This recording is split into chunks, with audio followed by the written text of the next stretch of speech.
আসসালামু আলাইকুম প্রিয় দর্শক, সকলকে আমার ইউটিউব চ্যানেলে অভিনন্দন এবং ফেসবুকে অভিনন্দন। তো যারা ইউটিউব চ্যানেলে দেখছেন অবশ্যই সাবস্ক্রাইব করুন, আর যারা ফেসবুকে দেখছেন অবশ্যই ফলো করবেন। তো অনেকেই থাম্বনেল দেখে বুঝতে পারছেন তো আজকে কি নিয়ে কথা হবে। তো আজকে কমিউনিটি গাইডলাইন ভ্যালুয়েশন নিয়ে কথা হবে। তো আমরা টিকটকে একটা ভিডিও আপলোড করি, তো টিকটক কোম্পানি থেকে আমাদের একটা গাইডলাইন দেয়। তো এটা থেকে আমাদের বাঁচার করণীয় উপায় কি? তো ভিডিওটা অবশ্যই দেখুন আর অবশ্যই চ্যানেলটা সাবস্ক্রাইব করুন, অনেক উপকৃত হবেন। তো আমি বেশি কথা বলবো না, সরাসরি আমি ভিডিওর মধ্যে যাচ্ছি, আপনারা মনোযোগ সহকারে ভিডিওটা দেখুন। তো প্রথমে আমি ঢুকবো টিকটক অ্যাকাউন্টের মধ্যে। তো আমি ঢুকলাম টিকটকের মধ্যে। তো টিকটকে ঢোকার পর এখানে প্রোফাইল লেখা আছে, তো প্রোফাইলের মধ্যে ঢুকবেন। তো প্রোফাইলে ঢোকার পর কমিউনিটি গাইডলাইন ভ্যালিডেশন, তো যেটার মধ্যে সেই ভিডিওর মধ্যে আসছে, তো ওই ভিডিওর মধ্যে ক্লিক করবেন। তো আমি ক্লিক করলাম। তো ক্লিক করার পর এখানে ভি ডিটেলস নিচের মধ্যে, তো ভি ডিটেলস এর মধ্যে চাপলাম। তো চাপার পর এখানে নেক্সট এ চাপবো, মানে তিনটে অপশন পার করবো। তো নেক্সট চাপবো, তো আবার নেক্সট চাপবো। তো নেক্সট চাপার পর এখানে ডিস এগ্রি আছে, তো ডিস এগ্রির মধ্যে ক্লিক করবো। তো ডিস এগ্রির মধ্যে ক্লিক করার পর একটু নিচের দিকে আসবো।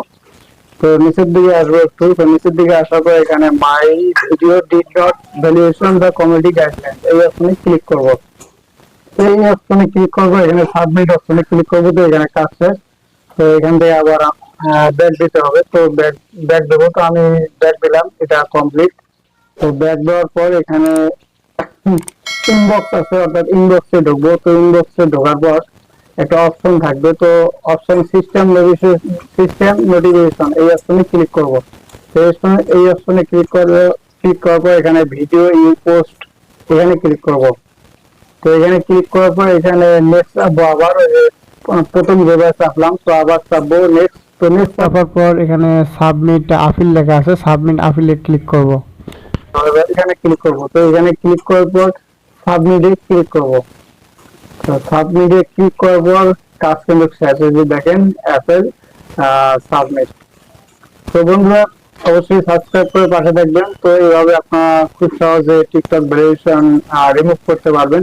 তো আবার প্রোফাইলে আসলাম। তো এই ভিডিওটা আমার সাথে সাথে এটা ঠিক করে দিল না, তো কিছুক্ষণ পর আর কি ঠিক করে দেবে, অর্থাৎ কয়েক মিনিট পর। তো সবাই ভালো থাকবেন। যদি ভিডিওটা আপনাদের কাছে একটু ভালো লাগে অবশ্যই সাবস্ক্রাইব করুন, ফলো করে পাশে থাকবেন। এই ধরনের ভিডিও পাওয়ার জন্য অবশ্যই কমেন্টে জানিয়ে দিবেন। সবাইকে ধন্যবাদ।